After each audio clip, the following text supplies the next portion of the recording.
The Hand of Brass.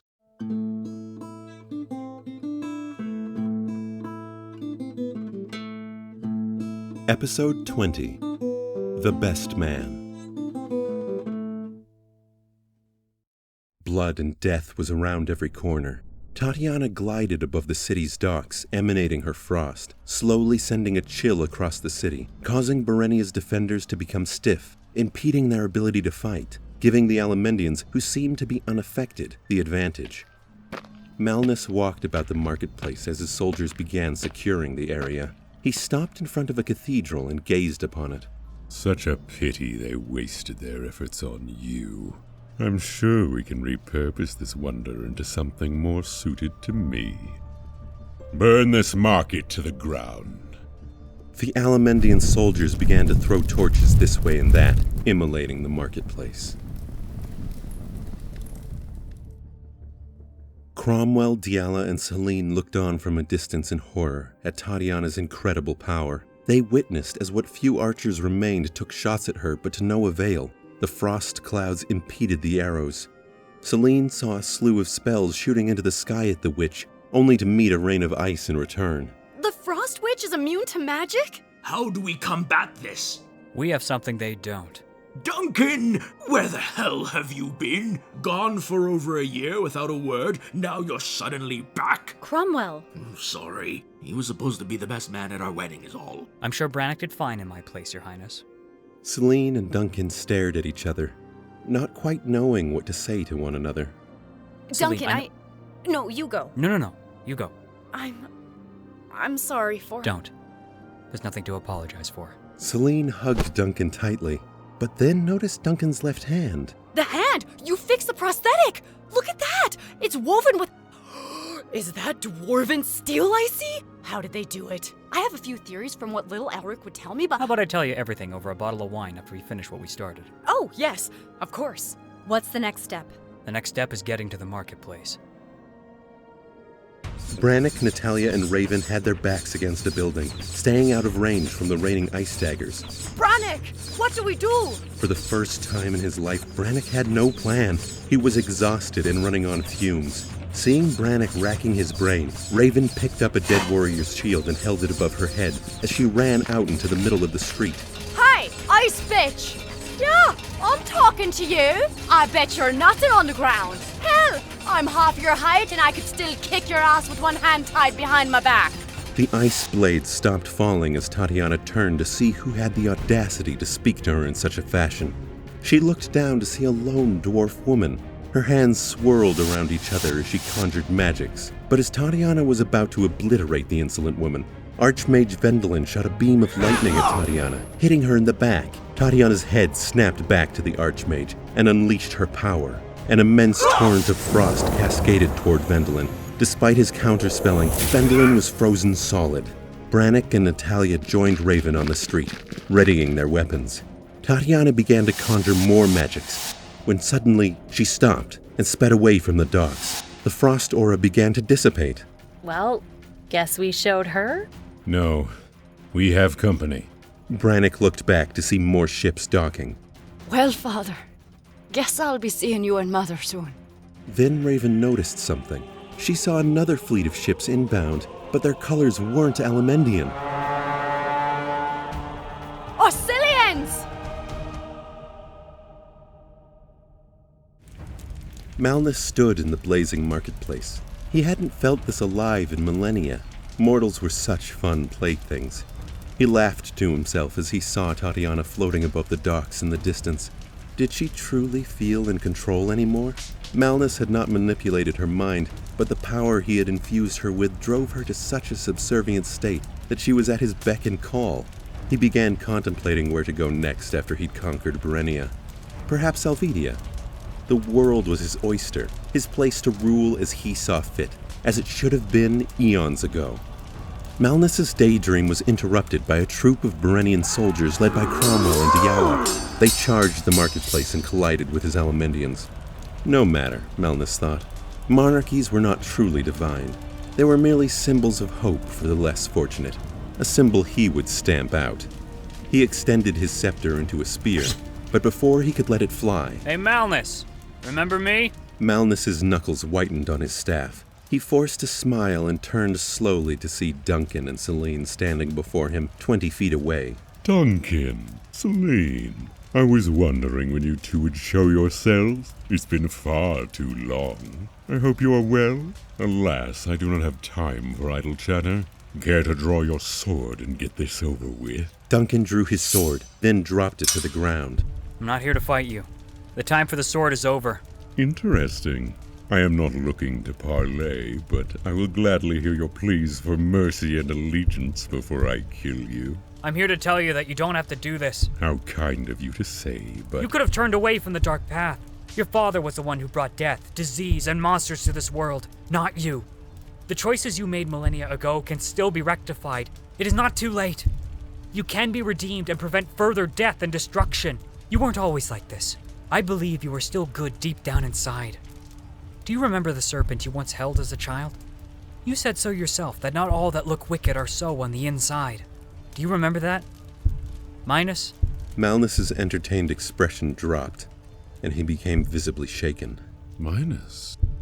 Oh, that is a name I have not heard in a very, very long time. I witnessed your fight with Alice. You hesitated and cried out in sorrow at your father's manipulation. You can stop the death here. Search your heart, Minus. You have the power to change the world for the better. Malnus looked somber as he contemplated Duncan's words. He looked to his spear as he had looked to it all those years ago. Malnus's face suddenly twisted into a wicked grin as his spear sprang out and flew at Duncan. To Duncan's surprise, his left hand had caught the spear in midair, stopping it from piercing his heart. The brass hand's magic flickered into the spear, shattering it into oblivion. So, you fixed that wretched hand of yours. In the blink of an eye, Tatiana appeared beside Malnus. She conjured and unleashed a beam of frost directly at Duncan. Time seemed to slow for Celine. She witnessed the beam of frost crawling towards Duncan. Her heart raced. She needed to act. If Duncan is hit, he will surely die. But she will lose control. But could she stand idle as another falls to the machinations of Malnus? Celine took a single breath and closed her eyes, focusing her magical energies. The runes on her hands illuminated and began searing further into her body, transforming her skin into a shining metallic gold. Celine's chain let loose. Engulfed in flame, it whipped wide, snapping out at the magics of the Frost Witch, deflecting and dispelling it mere inches from Duncan. By the flames of Adon, you will not harm him, servant of Malnus! Malnus's eyes went wide. Celine cast her flames directly at Malnus, only to be stopped by Tatiana's frost. Tatiana took flight, launching herself at Celine. Celine's fiery whip slashed across Tatiana's torso, singeing a diagonal line, causing her to stop mid-flight, writhing in pain. Through her new divine magics, Celine took flight to meet Tatiana head-on. Drawing her dagger, she stabbed the Frost Witch. Tatiana howled, then fabricated a razor-sharp icicle in her hand. Stabbing downward, she pierced Celine's metallic shoulder. With her supernatural strength, Tatiana tossed Celine into the flaming cathedral. Celine crashed through a stained glass window and into a stone podium, shattering it. Tatiana dropped gracefully into the cathedral after her. The flames of Adon are no match for the power that is the Frost Witch! Conjuring several ice daggers, she shot them in an arc at Celine. Celine whipped her flames wide, melting them instantly. She lashed her whip again, wrapping it around Tatiana's neck. She pulled back, causing the witch to be jerked forward. Tatiana desperately tried to evoke her frost aura into the whip to douse the flames, but they continued to sear her rotting neck. Celine grabbed her whip with both hands, conjuring all of her energies. The flames of the whip shifted from white to blue, causing Tatiana's skin to bubble and blister. With a sharp yank, the whip cinched around Tatiana's neck, decapitating her. Celine unleashed one final whip down onto the Frost Witch, and with a great explosion of flame, Tatiana was no more. Celine collapsed to her knees with exhaustion. Her skin returned to normal, and the flame runes were gone. Meanwhile, Duncan and Malnus stood in the burning marketplace, staring one another down. Dear, dear Duncan, did you really think you could tell me a tale from my youth and expect me to bawl my eyes out? To suddenly mend my ways? You read too many stories, my friend. This is not how this ends. You were wrong, by the way. The time of the sword is not over. In fact, it has just begun. Green energy flickered from Malnus's hands, and an unseen force grabbed Duncan's sword from the ground, carrying it into Malnus's grasp. He flourished the sword and looked at the crescent moon pommel. Funny, isn't it? Your sword killed your lover, Branador, and now his sword will kill you. You two truly deserved one another. Malnus charged at Duncan. With supernatural speed, he closed the distance between them in no time. Malnus thrust the sword at Duncan, but Duncan flourished his half-cape as he sidestepped, causing Malnus to miss his mark. You're gonna have to do better than that, Minus. Duncan punched Malnus across the face with his brass hand. Stop calling me that! Minus! Minus! Malnus swatted back with the crescent moon pommel, impacting Duncan's chest, causing his breastplate to crumple under the devil's immense strength. Duncan fell hard on the ground, knocking the wind out of him. Malnus leapt atop Duncan, ripping away the breastplate as if it were paper, and stabbing downward toward Duncan's chest. By pure luck, Duncan's flailing hand caught the tip of the blade before it could pierce him. The brass hand barely held out against the strength of Malnus as the blade slipped closer and closer through the hand's grip. Then something caught Duncan's eye. He saw a hole in Malnus's torso. It was the same wound Celine had inflicted when she used Malnus's spear against him during their first encounter. He saw something pulsating in the wound. It was Malnus's heart. For fuck's sakes! Constantine meant literally! Duncan took in a sharp breath and let go of the sword, letting it pierce right through his chest. He then sat up, further skewering himself on the blade as he reached into Malnus's small gaping wound with his brass hand. Duncan pushed right through and grabbed Malnus's heart. There was a crackling sound and the smell of burning flesh before Duncan ripped back his hand, clutching a fistful of heart. Malnus howled in pain. With what little strength Duncan had left, he crushed Malnus's ruined heart. Ichor poured down Duncan's arm like lava, melting his brass hand. Malnus's face became locked in a silent scream as the ground shook and crumbled all around them. His eyes rolled to the back of his head, and his stone-like skin cracked and chipped. He imploded in an inward rush of air and light that plunged the world into a moment of cold, silent darkness. When the world returned, Malnus was gone.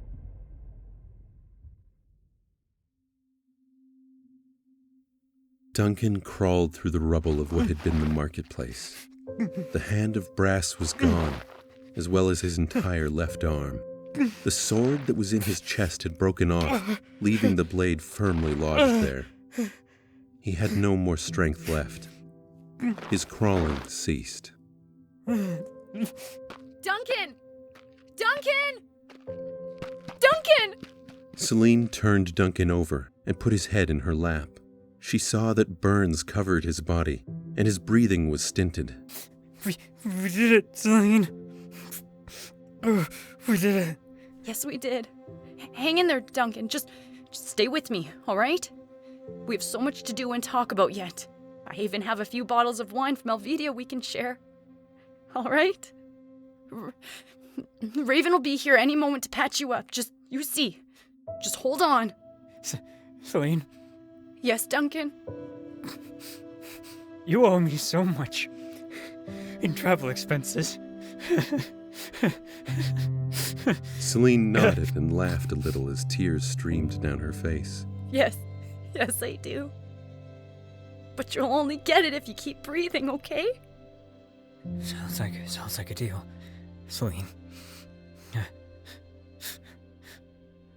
The light went out in Duncan's eyes, and he was gone.